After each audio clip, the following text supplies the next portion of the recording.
Olá, olá, muito boa noite. Sejam todos muito bem-vindos. Nós começamos mais uma entrevista ou live, né? Nome novo para um fato antigo. E hoje eu tenho o privilégio de conversar com o professor advogado Fabiano Zavanella.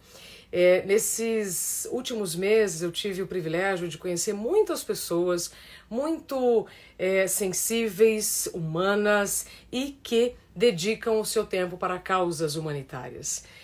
Nós estamos vendo muitos movimentos de solidariedade, muitos movimentos em que o micro se abre para o macro em busca de trazer ou levar mais acolhimento para quem precisa. E nesta entrevista de hoje, a gente vai falar sobre o direito do trabalho e o propósito de solidariedade, para a gente poder chamar a atenção também para o Congresso Solidário, que vai acontecer na sexta-feira. Mas aí quem vai explicar mais detalhes sobre o que nós vamos conversar e também nos próximos dias é o professor advogado Fabiano Zavanella, que eu já aprovei aqui a solicitação e já vamos dividir tela. Tudo bem, professor? Olá, Isabela, como é que você está? Tô ótima. Eu agora tô quentinha, mas aqui em São Paulo tá um frio danado. Onde você tá? Tá frio? Tá, não, tô aqui, tô na capital também, aqui na Zona Norte, bastante frio, as temperaturas caíram demais. Tô próximo à Serra da Cantareira, onde já costumeiramente é um pouco mais frio.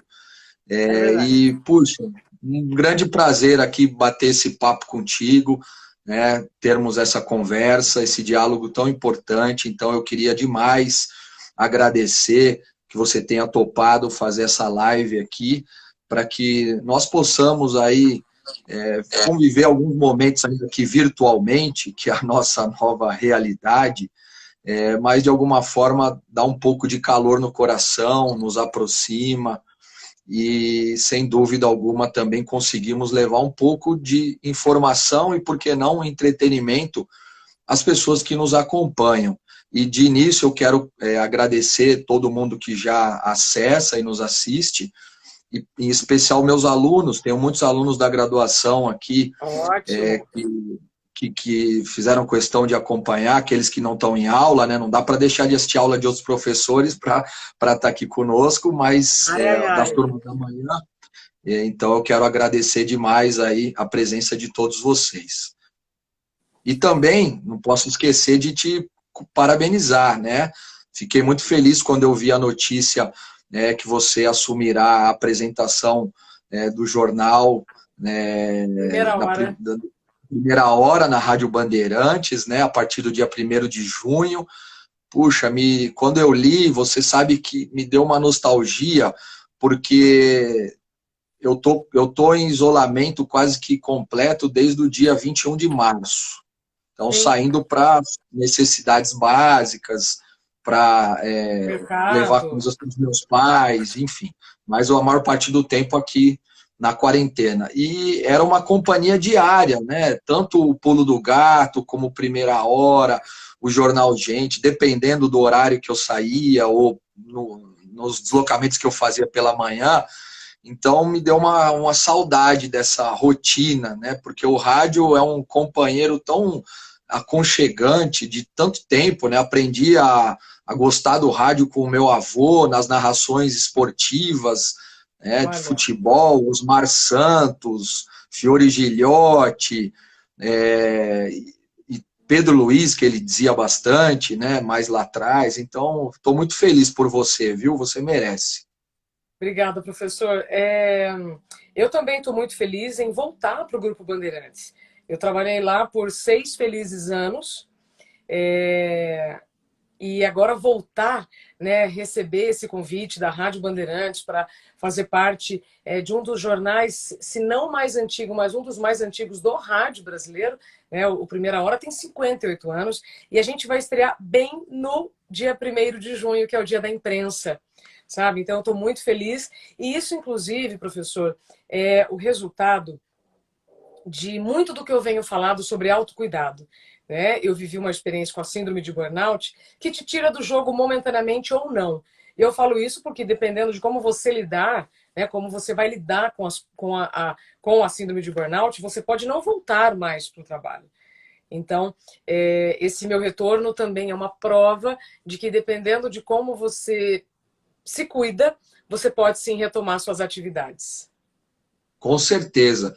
E aí quero aproveitar até o gancho da tua fala, né, quando você trata de um assunto tão espinhoso e também super importante, que é a síndrome de burnout, mas não só ela, que é uma patologia bastante grave, mas todos os outros males que nos acometem, né, as doenças psíquicas, e em especial, me parece que há um agravamento desse quadro a partir do mês de março, né, que é notadamente onde os principais centros aí impuseram uma quarentena um pouco mais severa, em alguns estados, inclusive, a decretação do lockdown, que impede, né, o deslocamento e o convívio social, o manejo, muitas empresas, né, aí já conectando com o direito do trabalho, muitas empresas quase que do dia para a noite tiveram que migrar as suas operações para o trabalho remoto. Nós, inclusive, nos deparamos com uma medida provisória 927, editada pelo presidente da República no dia 22 de março, que foi um domingo, autorizando o teletrabalho e o trabalho à distância com mecanismos muito mais simplificados para que houvesse essa transformação a toque de caixa e, com isso, conseguíssemos ter menos circulação de pessoas, né, menos deslocamentos. Não houve um preparo para isso, nem das empresas e muito menos dos trabalhadores que não estavam acostumados com essa modalidade. Já era praticado num percentual menor. Algumas pesquisas apontam que 30% no máximo das empresas adotavam o teletrabalho ou o trabalho remoto. Sem dúvida, empresas de maior porte, de melhor estrutura, e foi uma realidade aí pulverizada e disseminada a ponto de hoje nós termos alguma coisa perto de 80% das empresas adotando esse modelo de trabalho. E aí, a minha inquietude, né, em relação aos pilares jurídicos dessas figuras é porque não me parece, eu não consigo afirmar que nós vivenciamos de maneira efetiva o teletrabalho, por exemplo, ou mesmo o trabalho à distância, porque todas as nossas rotinas se confundem. Então, nós trabalhamos, nós estudamos, nós lecionamos, nós cuidamos da casa, nós fazemos homeschool com as crianças, nós temos as nossas outras responsabilidades com familiares mais frágeis e dependentes. Então, é uma carga significativa de informações, de responsabilidades e preocupações que não combina com a matriz de estruturação do teletrabalho, que prima pela desconexão, pelo lazer, pelo descanso, por uma série de fatores que efetivamente nós não conseguimos praticar, nós não temos nem espaço e nem tampouco devemos praticá-los da forma como em condições normais de pressão e temperatura fazíamos. E nisso tudo vem uma carga emocional, uma carga mental, um desequilíbrio, uma excessiva preocupação, porque o desemprego aumentou, nós já estamos batendo aí mais de 14 milhões de desocupados, segundo os dados do IBGE. O índice de informalidade no Brasil é assustador, nós temos 35 milhões de pessoas na informalidade, sem nenhuma proteção do trabalho, nem tampouco da previdência social, que não seja aquele auxílio emergencial que o governo criou, R$600, né, a princípio um único pagamento, depois se estendeu um pouco mais, um valor tímido para fazer frente a todas as necessidades. E aí cada um reage de uma maneira e não dá para dizer que não tenha pessoas que não reajam, que não sintam medo, que não sintam temor, receio. E aí desdobra pânico, dependências químicas, excesso de trabalho, excesso de conectividade. Tem uma teoria surgindo, inclusive, Isabela, muito discutida no ambiente jurídico, que é infodemia. É a pandemia da informação. É o excesso de conexão, é o excesso de informação, muitas informações ruins, muita notícia falsa, muita desinformação, que no mais das vezes também nos aflige, nos acomete, né, desse medo todo, e isso é uma coisa que me inquieta, que me preocupa, porque eu me vejo inserido nesse cenário como advogado, como professor, como pai, como membro de uma sociedade, de uma família, de um condomínio, e todas as agruras que nos impõem. Mas eu não posso me queixar, porque ainda me considero pertencente de um pedaço privilegiado da nossa sociedade que tem condições de, ao menos, refletir sobre o cenário. A maioria das pessoas, não, tem que ir para a rua, não porque não quer ficar isolada, porque tem que trazer o sustento para dentro de casa, tem que colocar comida na mesa. Outros, né, tem que trabalhar remotamente em cargas maiores do que as anteriores, porque não dá para dizer não, porque não dá para ter um grito e apontar que aquilo está fazendo mal. Então, o seu depoimento, a sua coragem, né, de tratar do assunto, de expor aquilo que você enfrentou, é uma coisa significativamente muito importante, porque, de alguma forma, você dá voz a todas essas situações e pessoas que são acometidas por males ou situações muito próximas e que muitas vezes nem têm noção do que é aquilo e não podem reagir. Então, eu quero também destacar e cumprimentar você pela coragem. Obrigada, Fabiano. Na verdade, os números já não eram bons antes do coronavírus. Os números de desempregados, os números da violência urbana, os números das doenças mentais. Antes eu evitava falar saúde mental, mas agora eu já não estou nem aí, sabe? Porque antes eu falava o termo mais fofo, bem-estar da mente. Não, gente, depressão, ansiedade, burnout são patologias relacionadas à mente. Então, nós estamos falando de problemas de saúde mental. Nós já tínhamos números muito ruins antes de tudo isso acontecer. E agora, várias pesquisas já estão apontando para um aumento, Fabiano, muito significativo dos casos de burnout, ansiedade e depressão. Por quê? O excesso de informação causa ansiedade, sempre causou. O excesso desse tipo de informação que a gente está consumindo, né, diretamente ou indiretamente, porque por mais que você não assista os jornais, alguém sempre vem e te fala, nossa, você viu, você ouviu, né? E às vezes eu faço questão de dizer não. Tem momentos em que eu sou uma alienada consciente, sabe? Porque se eu já sei o que eu preciso fazer para não me contaminar, eu tenho certeza que existem certas informações que não vão mudar o meu dia. Pelo contrário, aliás, vão mudar meu dia de forma ruim, porque eu vou consumir cérebro. E aí, para fechar tudo isso que você disse, como as mudanças estão acontecendo cada vez mais rápido, porque o coronavírus ele antecipou o futuro. Uhum. Antecipou um monte de coisa que as pessoas estavam pensando. Eu vou entender como é que é o AD, eu vou pensar em fazer home office. Não, e agora todo mundo teve que se virar de uma hora para outra. Então, para a gente poder viver essas mudanças que vão acontecer cada vez mais rápidas, a gente tem que estar com uma cabeça muito boa, Fabiano. A gente vai ter que cuidar muito da nossa saúde mental, porque se até agora nós não tivemos empatia, tá? Desculpa, às vezes eu fico lendo aqui para ver se tem alguma coisa para eu poder repercutir. Então, assim, se antes eu não tinha empatia por aquilo que eu não via, porque as doenças invisíveis, como ansiedade, depressão, burnout, fibromialgia, dores na coluna, enxaqueca. Fabiano, a gente tem 30 milhões de brasileiros que sofrem de enxaqueca. 10 milhões com enxaqueca crônica, que ficam 72 horas isolados. Sabe? É o problema de saúde mais incapacitante com pessoas com menos de 50 anos. E se alguém te falar que sim, que está com enxaqueca, você vai olhar para ela, será que está doendo tudo isso mesmo? A gente não tem empatia por aquilo que a gente não vê.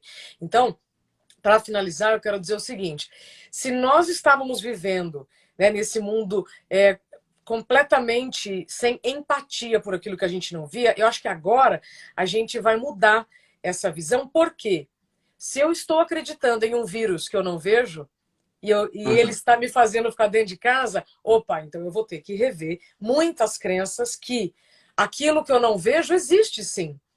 E eu não posso mais julgar a dor do outro se eu não estou vendo. Então, eu vou ter que ver uma pessoa ensanguentada para pensar ou dar crédito para aquela dor que ela está sentindo? Faz sentido o que eu estou dizendo? As patologias relacionadas à saúde mental, elas não tiveram a dignidade de entrar nas pautas positivas, né? Porque todo mundo achava que era bobagem, mas aí os números falam por si só. Se der tempo eu falo, tá? Sobre isso. Mas obrigada pelo espaço, eu acho muito bacana essa nossa conversa, especialmente sobre o direito do trabalho, porque muita coisa vai mudar. Se antes nós já tínhamos alguns contextos muito ruins para os trabalhadores, eu tenho certeza que agora essas condições vão piorar e vocês, advogados, terão muito trabalho pela frente a partir dessas MPs, né? Porque, infelizmente, a gente precisa de mais comunicação para que as pessoas tenham acesso aos direitos delas. E aí a gente tem que lembrar direitos e deveres, né? Aí eu passo a palavra para você, que você sabe falar disso melhor que eu.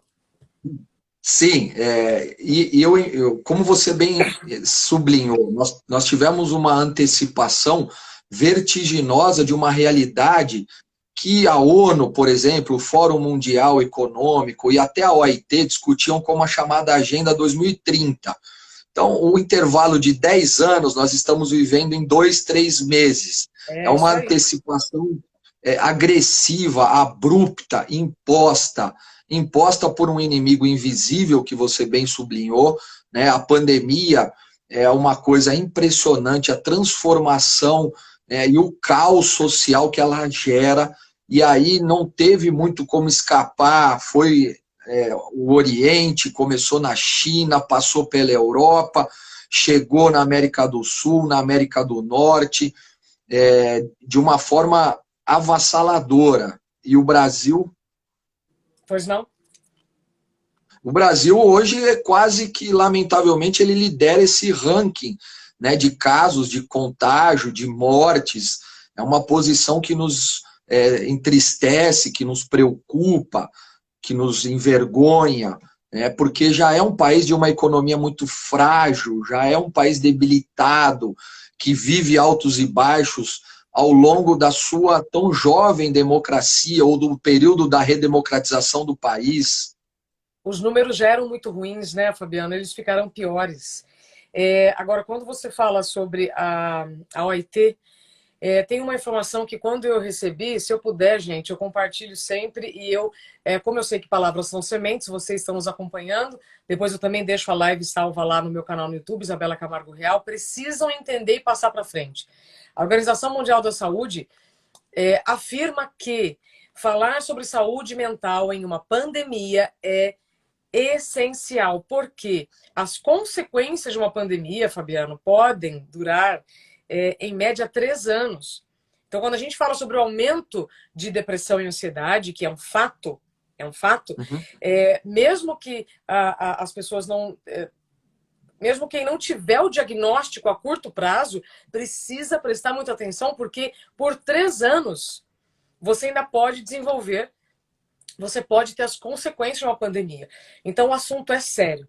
A gente precisa olhar para tudo que está acontecendo, não com medo, mas sim com curiosidade. Porque só com curiosidade você vai chegar nas informações corretas e aí sim você vai conseguir tomar suas decisões, né? E hoje a gente vai ficar olhando para um passado que não existe mais, que é o que os médicos chamam de rose view, achando que sempre antes era melhor, ou parar aí sim de mimimi e olhar para as oportunidades futuras.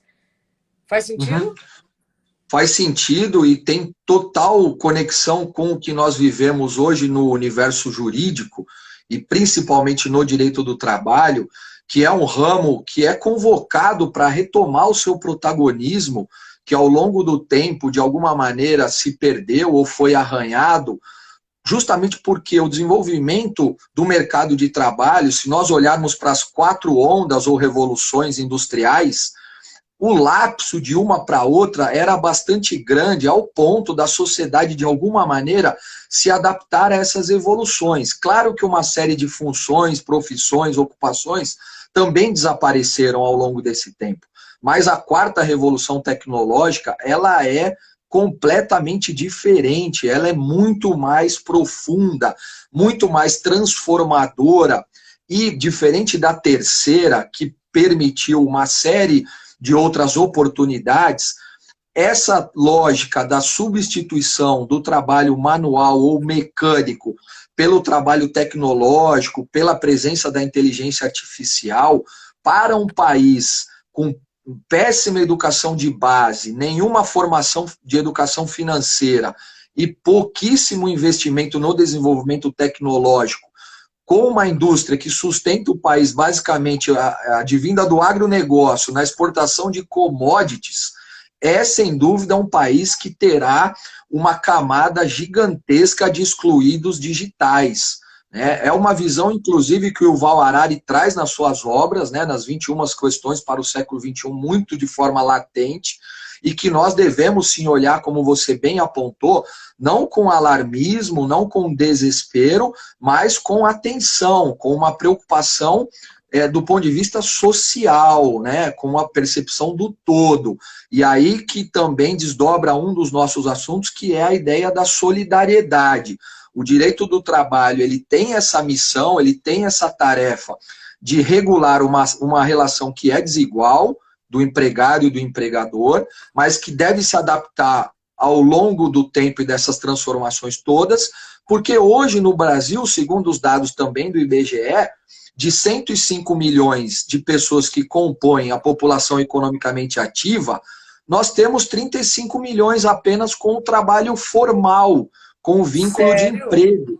Então é quase que a mesma quantidade dos informais, uma diferença muito pequena.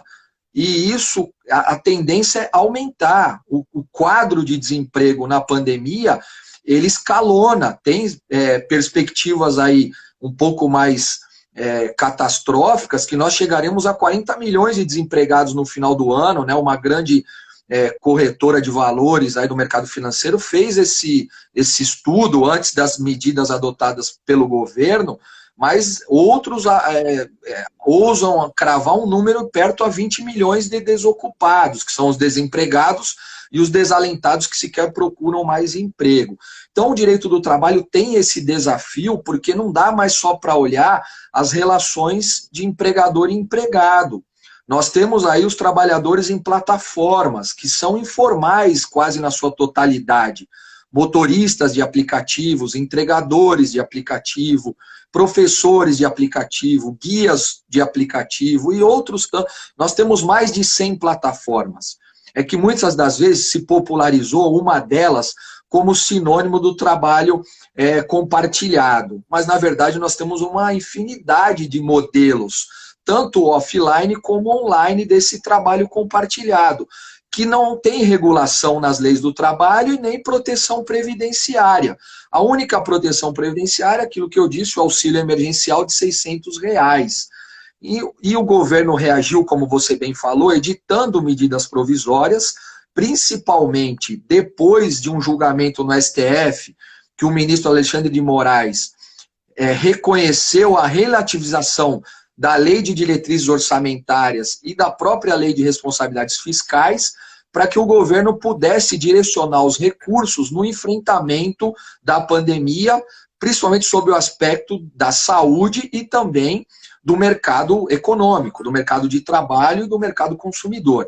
Então, veio uma escalada de medidas provisórias, a boa parte delas relacionadas com o direito do trabalho, a primeira, a 927, lá em 22 de março, e a outra, a 936, no dia 1º de abril, que inclusive instituiu o benefício emergencial de proteção do emprego e da renda, que eu apelidei de BEPER e depois, via portaria, a Secretaria de Trabalho chama de BEM, que é um benefício, ou seja, uma participação do Estado para os trabalhadores formais que têm vínculo de emprego, que tiverem os seus contratos alterados para redução proporcional de jornada e de salário ou para suspensão do contrato, que pode ser de 60 dias e as medidas combinadas de até 90. Esse benefício é pago pelo Estado e usa como base de cálculo a tabela do seguro-desemprego. E tem umas faixas salariais que o empregado pode negociar individualmente. Quem ganha até 3.145, por exemplo, pode negociar individualmente com o empregador essa redução proporcional. que é da jornada e do salário. Então, mais ou menos garante o valor hora, é menos pior. E o trabalhador acessa esse benefício. O Ministério da Economia estimou que serão gerados 25 milhões de benefícios, de requisições de benefícios, que somados ao auxílio emergencial, outros 30 milhões quase, vão atingir a casa de 70 bilhões de reais dispostos pelos cofres públicos em favor desses mecanismos. É um valor muito significativo para uma economia tão combalida como a do Brasil. Não é suficiente para lidar com todas essas mazelas que nós conversamos aqui e o agravamento do cenário da informalidade, mas, de toda maneira, é um passo, é uma etapa, é uma reação.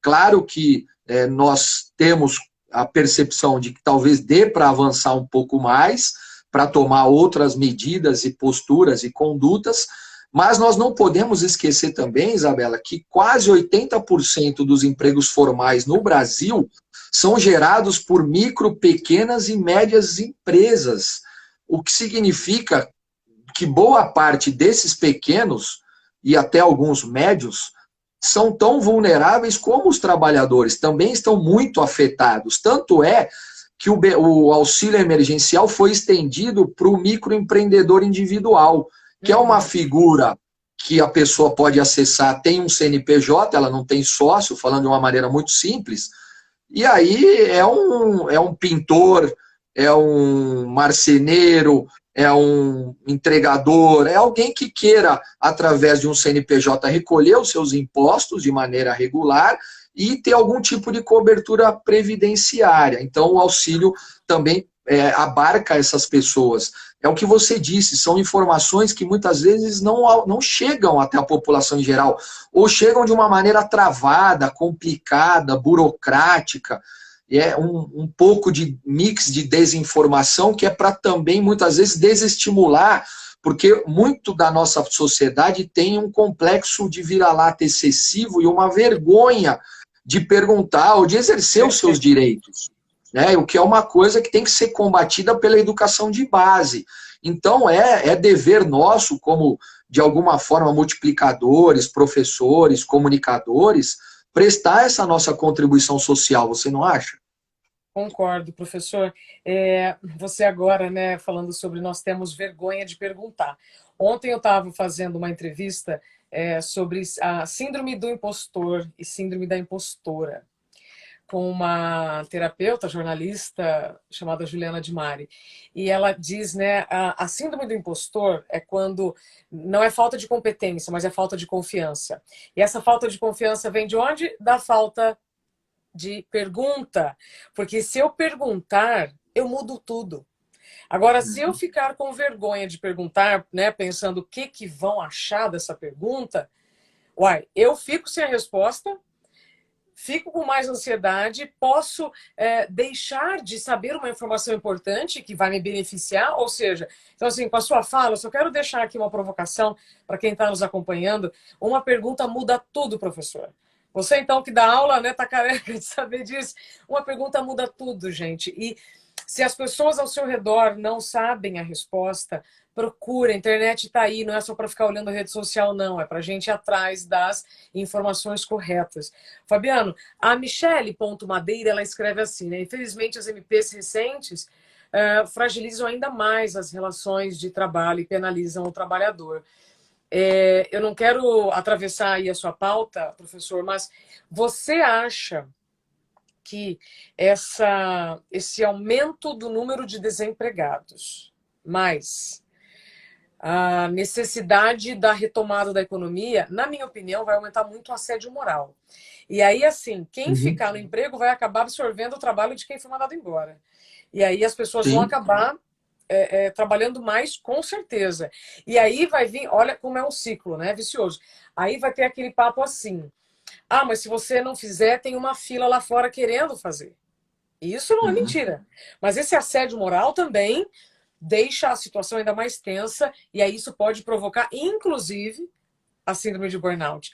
Você vê dentro dessas MPs e das possibilidades legais como este trabalhador que ainda terá emprego vai conseguir, então, manter a sua saúde, manter a sua produtividade, sabe? Sem ficar doente com essas MPs todas. Eu procuro sempre tomar bastante cuidado com as minhas reflexões e tentar ao máximo partir de uma lógica de bom senso, de razoabilidade, de equilíbrio, porque eu sempre parto da premissa que a cooperação, que a solidariedade... Caiu o livro aqui. Machucou? Não, caiu do lado. Que a solidariedade, que essa junção de esforços, ela é vital e fundamental, né, na reconstrução desse cenário de terra arrasada que nós vivemos. Inclusive, muito se discutiu à luz da MP 936, que autoriza, né, os acordos individuais, empregador-empregado, que haveria ali uma desigualdade de forças e que, portanto, o empregado não teria a liberdade de escolha e seria acometido a uma imposição.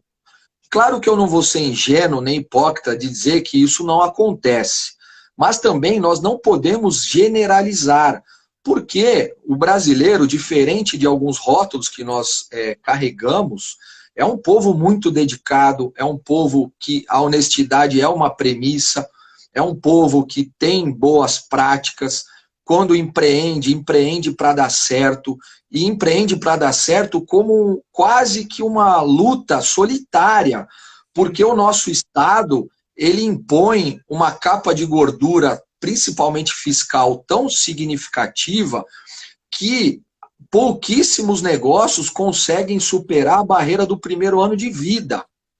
Isso são dados concretos que você pode extrair da própria Junta Comercial de São Paulo, para dar um exemplo. Porque, primeiro, não tem noção, não tem preparo. Segundo, o temor, o receio de um insucesso e de desaguar numa falência é algo que assombra e tira, né, o ímpeto de empreender. É diferente, por exemplo, nos Estados Unidos, que você tem uma série de exemplos e de histórias de sucesso de pessoas que quebraram 3, 4 vezes ao longo da vida e ergueram um império com 60, 70 anos. Você pode pegar o Walt Disney e outros tantos exemplos, né, que nos dão essa tônica de que vai em frente, você errou, não deu certo, recomece. E aqui não tem isso. Então, eu tomo esse cuidado porque, claro, eu sou muito sensível ao drama e ao dilema dos trabalhadores, dos empregados, mas eu também enxergo a atividade produtiva no Brasil como a única maneira de conseguir dar essa oportunidade minimamente de nós executarmos um capitalismo humanista, né, uma sociedade um pouco mais justa, com menos desigualdade social, a partir da geração de empregos, da melhoria das condições de trabalho, de melhores salários, e assim o consumo é derivado. Só que nós teríamos que arvorar em questões muito técnicas, mas eu dou um exemplo, né? O custeio da Previdência Social ainda está pendurado na folha de pagamento. Então, o que significa isso? Só aqueles 35 milhões de trabalhadores formais que a gente acabou de lembrar é que mantém quase que por completo o sistema da Seguridade Social do país.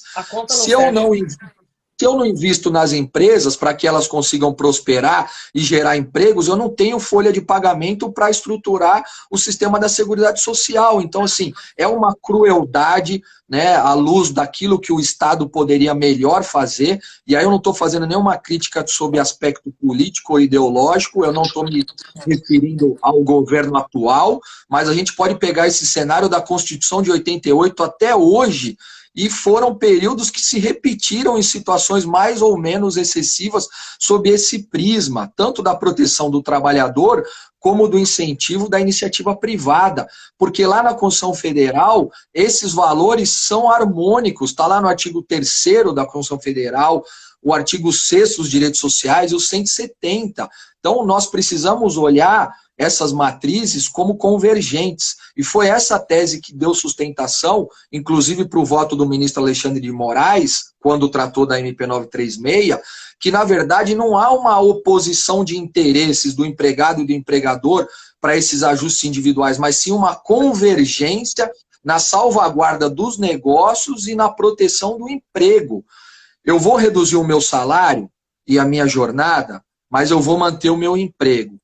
Por quanto tempo? De forma transitória. São até 90 dias.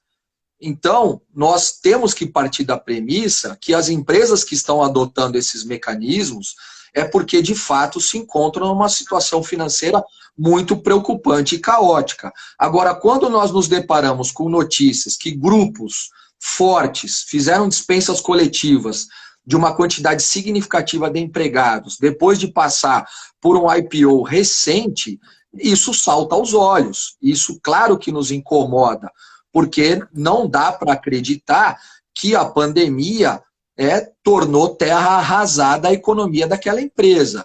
Então, lealdade, boa-fé, transparência, responsabilidade social, são premissas, são princípios que têm que conviver, que têm que navegar. Eu vi muitos exemplos também, Isabela, de pessoas que se aproveitaram da pandemia para faltar ao trabalho e dizer que estavam com risco de contaminação.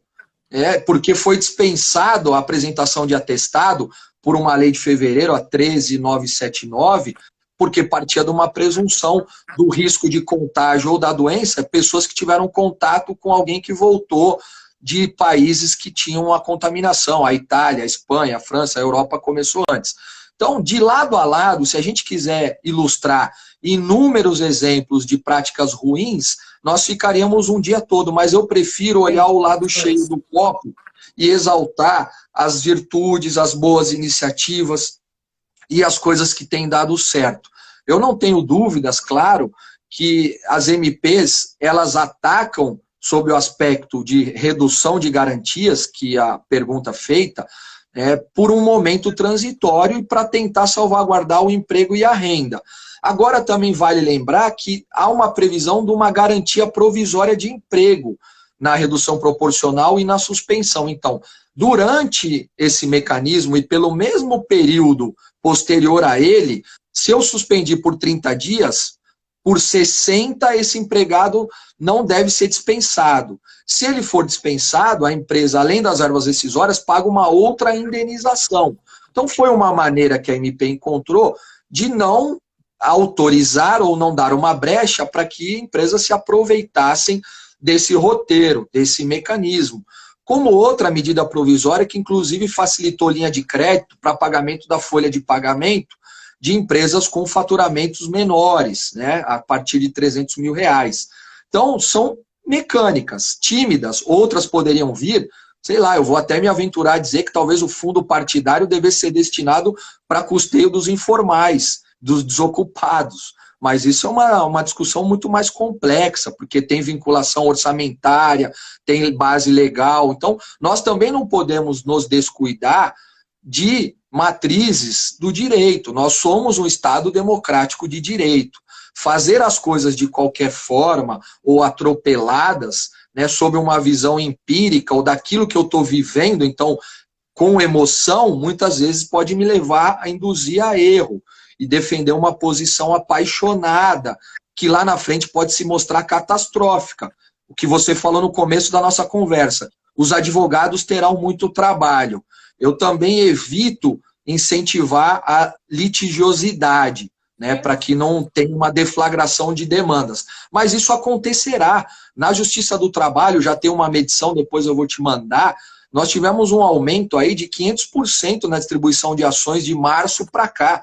E os principais assuntos são relacionados com a pandemia. É jurimetria, então busca palavras-chave, e a pandemia é a campeã, não pagamento de verbas rescisórias, porque ficariam em tese a cargo do município ou do estado nos decretos de fechamento de atividades, as atividades essenciais, a queda de braço do governo federal com o estadual e municipal em São Paulo, por exemplo, desdobra todas essas inquietudes que nos causam muito mais ansiedade e, sem dúvida alguma, a advocacia desempenhará um papel aí central, no pós-pandemia, como estão aí os profissionais de saúde e vocês da comunicação nessa guerra contra o inimigo invisível. Sim. Fabiano, é como você disse, bom senso e lembrar que tudo é temporário. né, todas essas medidas foram tomadas para proteção dos empregos, e aí eu só preciso voltar, né, para o assunto que eu também é da minha bandeira, que independentemente do que aconteça, se nós não cuidarmos da nossa saúde, não adianta a gente querer cuidar do nosso emprego, né? Então eu sempre bato nessa tecla.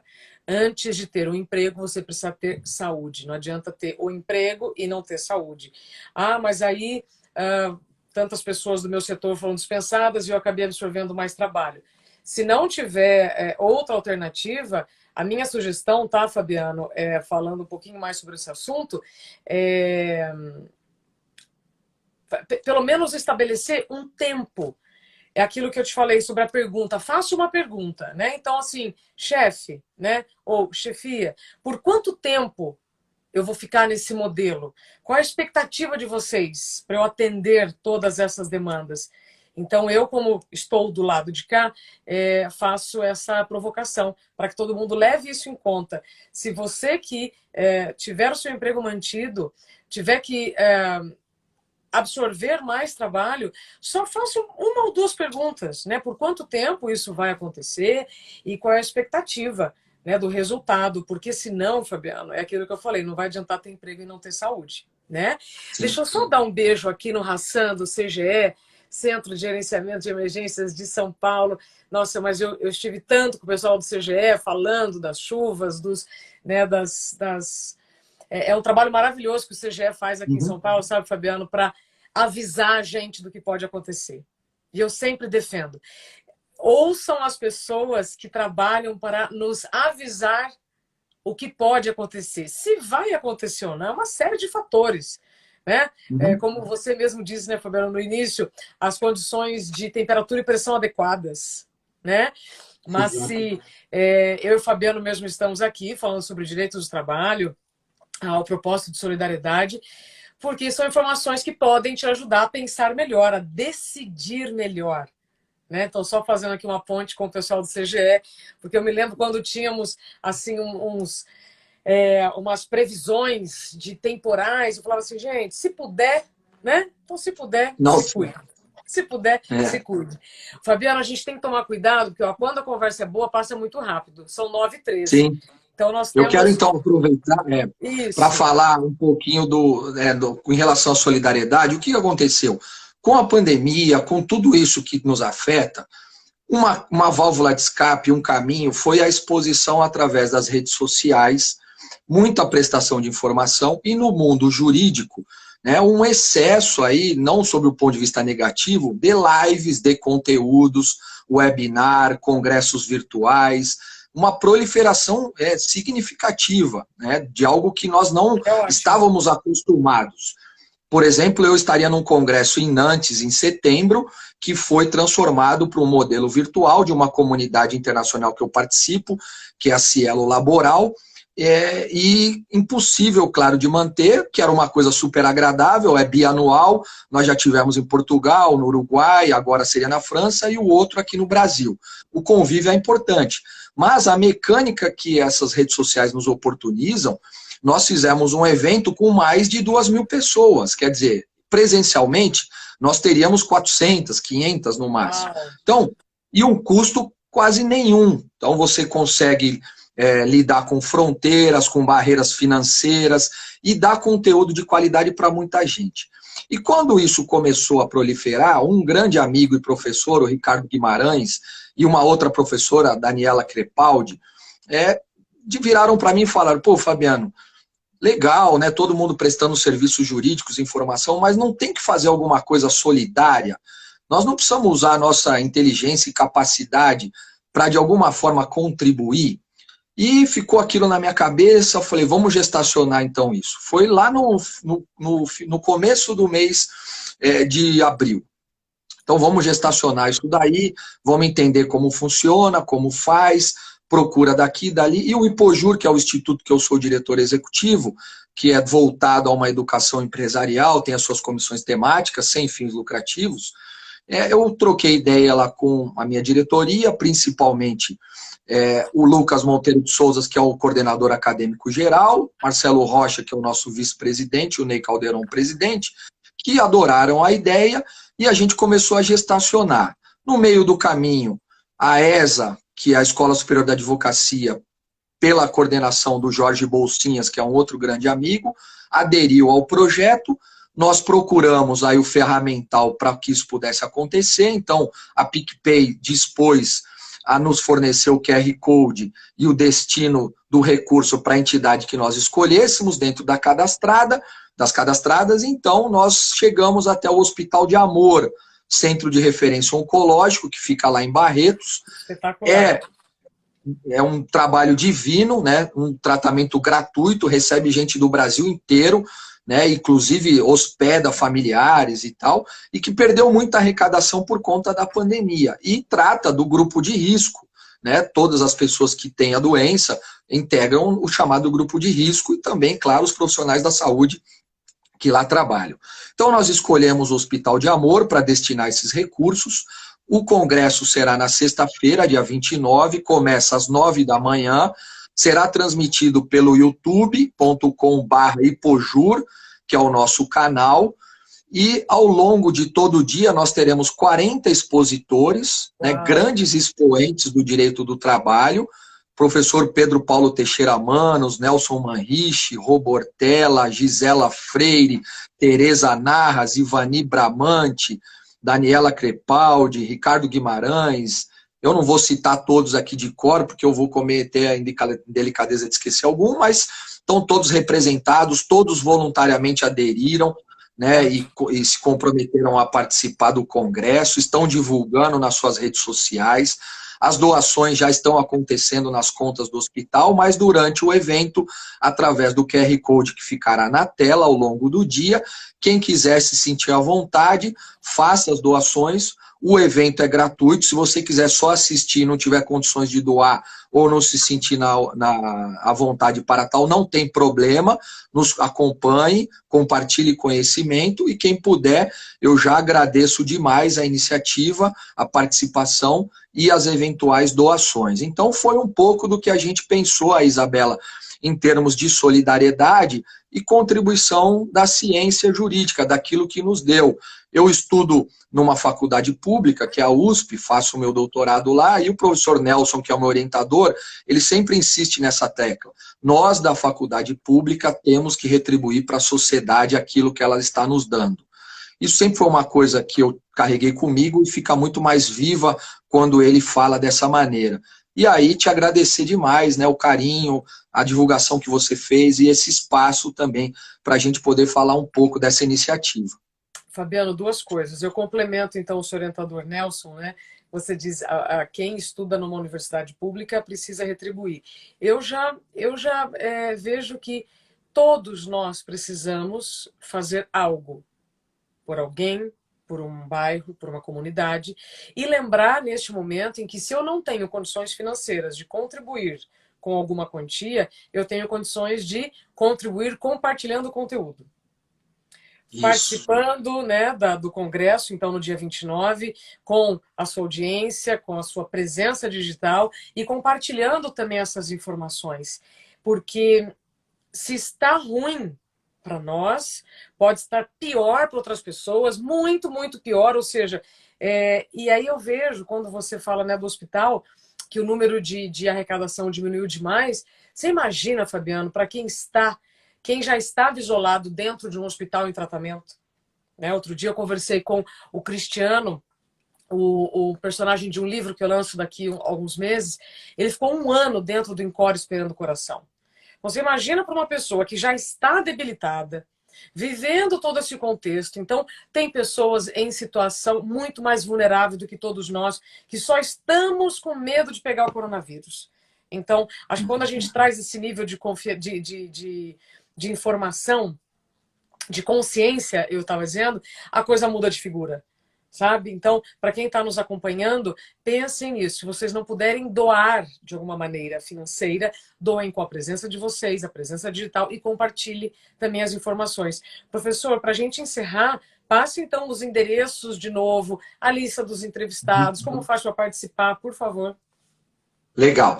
Então, 29 agora, sexta-feira, a partir das 9 da manhã, Congresso Solidário, uma iniciativa do Ipojur e da ESA OAB São Paulo, para arrecadação, para doações em prol do Hospital de Amor, Centro Oncológico de Referência lá em Barretos. As doações se farão através de um QR Code que ficará na tela do canal youtube.com/Ipojur. É o nosso canal, quem puder dar follow lá e acompanhar, eu também fico bastante feliz. Isso. As palestras e as exposições irão até às 18h40, então assim, é o dia todo. Em algum momento do seu dia que puder nos acompanhar, sem dúvida não se arrependerá. Nós dividimos os eixos temáticos para falar um pouco. Direito individual do trabalho, direito coletivo do trabalho, direito processual do trabalho, desafios da advocacia frente a esse novo cenário, impactos da tecnologia, Lei Geral de Proteção de Dados e pandemia, e o que não podia faltar, será antes do almoço, saúde e segurança do trabalho. Alguns dos painéis, por exemplo, o professor Guilherme Feliciano, que é um professor da USP, muito festejado, professor Ney Maranhão, que é da Academia Brasileira de Direito do Trabalho, um juiz lá do Pará, super amigo, vão tratar dessas agruras, vão tratar das preocupações, né? O Covid-19 é doença ocupacional, não é doença ocupacional, os impactos psíquicos oriundos do trabalho remoto, de tudo aquilo que a gente já conversou no início da nossa fala. A professora Adriana Calvo, da PUC, vai enfrentar esse assunto. Tem o Trabalhadores em Plataformas, André Zipper, amigo, professor lá do Paraná, Tatiana Roxo, de Minas. Tem gente do Brasil todo que topou esse desafio. Eu ainda quero até pedir desculpas para quem ficou de fora, muitos amigos e amigas que o programa não contemplou, mas que tomara seja a primeira de muitas iniciativas e que nos próximos nós possamos aí, sem dúvida, abarcar outros grandes professores. 29 de maio, youtube.com/Ipojur, Congresso Solidário, conclamo a que vocês participem conosco. E aí eu não quero deixar de esquecer, não quero esquecer, Isabela, de uma grande pessoa que de alguma forma nos apresentou. Ruth Manos. Um beijo para minha irmã querida, pessoa fantástica, que mora no meu coração e que me deu o privilégio de conhecer a Isabela. Eu não sei se ela está aqui conosco ou não, mas depois ela verá esse vídeo. Está lá em Portugal, mas é uma outra pessoa fundamental para a sociedade, para o equilíbrio, para dar o papo reto, para dar o recado que precisa ser dado. Sem dúvida, Fabiano. Eu fico tirando e colocando aqui os comentários, então se a Ruth entrou e se comunicou conosco, a gente não viu, mas realmente a Ruth é uma cronista fantástica, autora de vários livros. Eu também, quando eu conheci a Ruth, eu fiquei fã na hora, sabe? Eu falei, nossa, eu preciso ficar perto dessa mulher, a gente precisa sair para bater papo, né? E quanto mais pessoas a gente pudesse conectar neste momento, melhor. Eu fico feliz dela ter feito essa conexão, fico feliz pelo seu convite e, de alguma maneira, poder pelo menos divulgar as informações do Congresso Solidário. E, pelo que você falou, é muita informação relevante e de graça, né, Fabiano? Então, é só querer. Né? Se a gente quiser, a gente se informa da maneira correta, com as informações corretas. É como alimentação. Você pode escolher o que você vai ingerir. A informação é a mesma coisa. Você pode escolher aquilo que você vai consumir o seu cérebro. Sim. Inclusive, você me lembrou de uma live muito rápido que está lá no canal do YouTube que nós fizemos com o Wellington Nogueira, que é o fundador do Doutores da Alegria. E ele fala justamente disso, né? É o hospital mundial. Nós vivemos num hospital mundial por conta da pandemia. Como cuidar da mente? Como cuidar do equilíbrio emocional? E ele é uma fala muito interessante, nos emociona.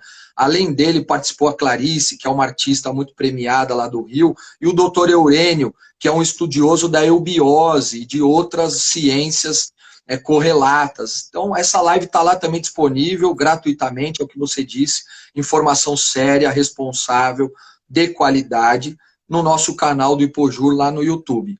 Isabela, acho que o nosso tempo está perto aí de terminar. Sim. Eu quero demais te agradecer. Passou muito rápido, dá vontade de continuar, de fazer mais uma hora, mas nós precisamos cuidar da saúde. O descanso é fundamental, a alimentação, né, a desconexão da tecnologia. Então, todo mundo tome esse cuidado, cuidem-se dentro do possível. Te dou aqui um fraterno abraço e um caloroso beijo e muita sorte para a sua nova empreitada profissional. Eu tenho um privilégio grande de te conhecer e de gozar desse teu convívio, ainda que virtual ainda. Obrigada, Fabiano, mais uma vez pelo convite. Começo, então, no dia 1º lá na Rádio Bandeirantes e nós teremos outras entrevistas para a gente falar sobre o direito do trabalho e tudo que tem afetado e ainda vai afetar as relações entre trabalho e trabalhador. Então, boa sorte lá no Congresso Solidário, sexta-feira, das 9 às 6h40 da tarde, no canal YouTube/Ipojur. Obrigada, Fabiano. Até breve.